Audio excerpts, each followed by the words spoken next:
Yok valla ben öyle gelip püşkeye... Nergis xanımın boynuna böyük bir məsuliyyət qoydum. Baxsın özü. Valla baxıram, nəsə Sədvar xanım, görünür o da mənim kimi ilk dəfədir bu proqramda. Ona görə bir qədər özünü biganə hiss edir, amma hiss eləməsin bizim gözəl aktrisamızı gəlin alqışlayaq.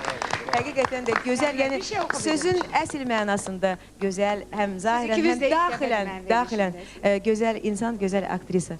Və əlbəttə ki, sizi böyük məmnuniyyətlə dinləyirik Sədvar xanım. Minnətdaram, hamınızın bayramını təbrik edirəm. Neçə belə gözəl-gözəl illərə birlikdə çıxaq.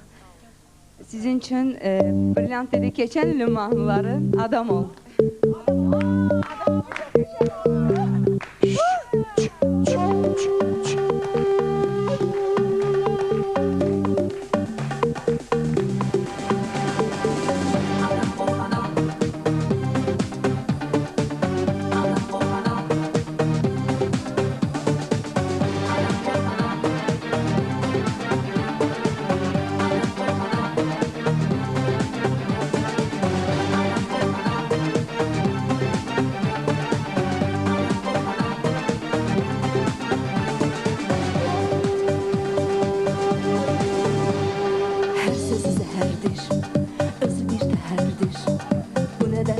Düşmüşəm Allah ömrüm hədər gedir.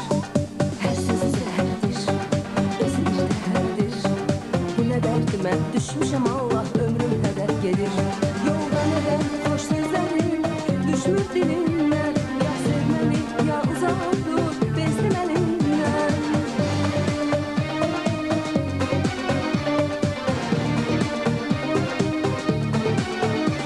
Yolda nədən xoş sözlərim düşmür dilimdən.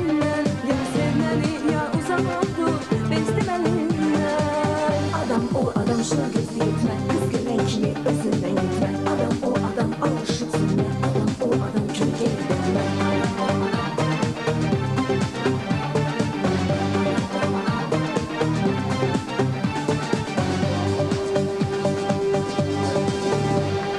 Həsriyi bir yana, girəcək min dona.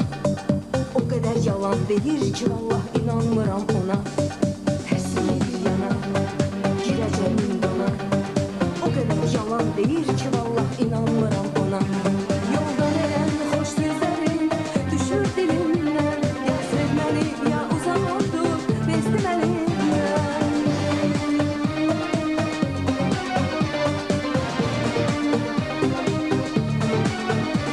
Yolda neden xoş sözlərim düşür dilimdən.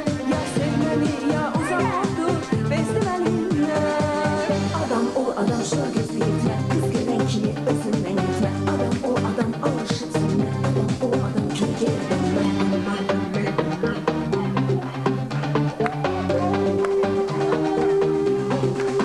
Şaban!